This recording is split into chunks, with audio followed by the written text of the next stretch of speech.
The moon hung low over the city, and the night air was thick with silence, broken only by the soft voice of Scheherazade.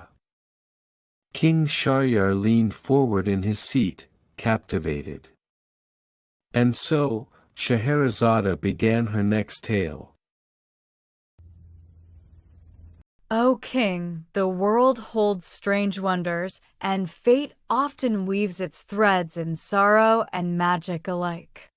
Tonight I shall tell you the tale of a king who ruled a forgotten land, whose people vanished overnight, and whose sorrow echoed over the waters of a marble lake. In the land of the Ebony Isles, there was once a just and noble king named Mahmud. He ruled a city of splendor, where gardens bloomed year-round, birds sang from marble terraces, and fountains danced in courtyards shaded by silk awnings. His people loved him, for he was fair and kind, and his queen, Soraya, was famed not only for her beauty but for her wisdom.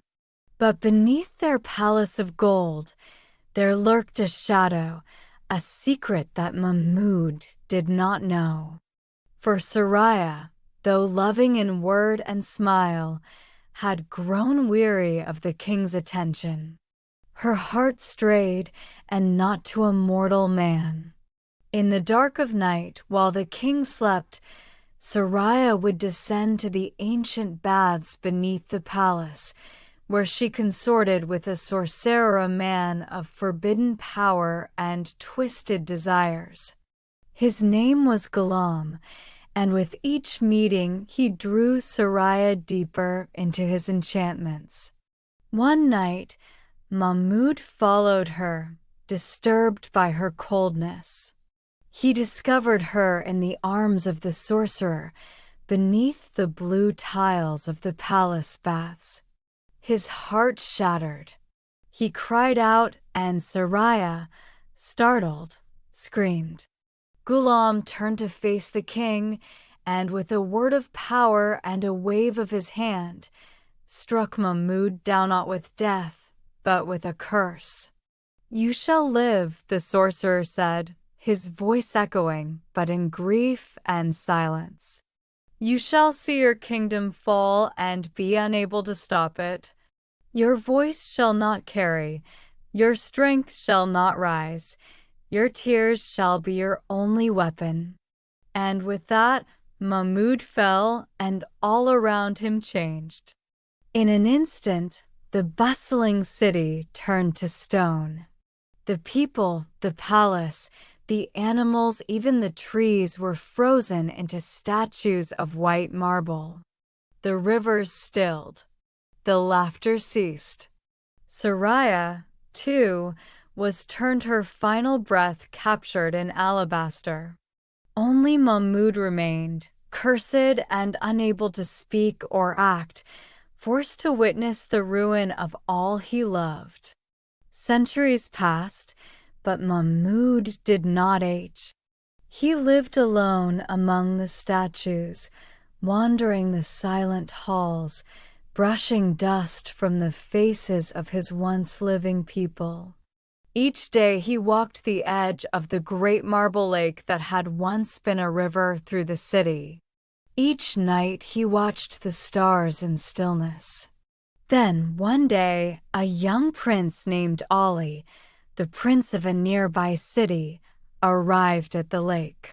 He had heard whispers of the silent city, of the sorrowful man in royal robes who wept by the water.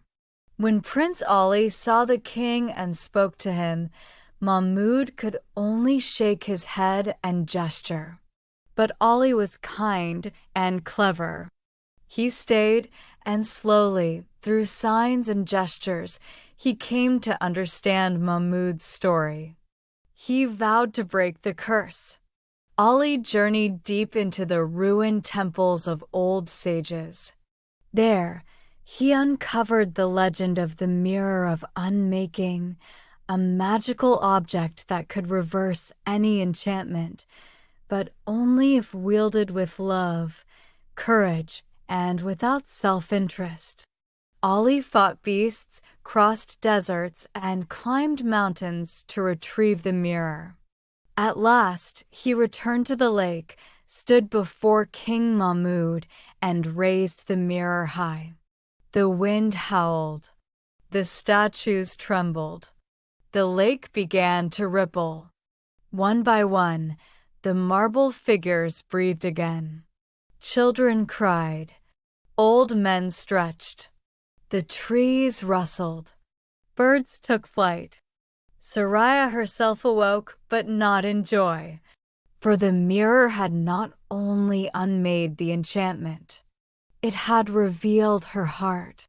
Her betrayal burned in the light of day, and the people, seeing her disloyalty, turned away. Mahmud, with tears in his eyes, forgave her. But she, consumed by shame, fled the city and was never seen again. And so the city returned to life, and Mahmud ruled once more, but with a deeper wisdom and a gentler heart. Prince Ali, honored for his courage, remained by the king's side, and the marble lake, now filled with living water, became a place of pilgrimage for all who sought redemption. Yes, my king, some hearts are broken, but still beat with mercy. When Scheherazade heard the rooster crow, she decided to stop telling stories.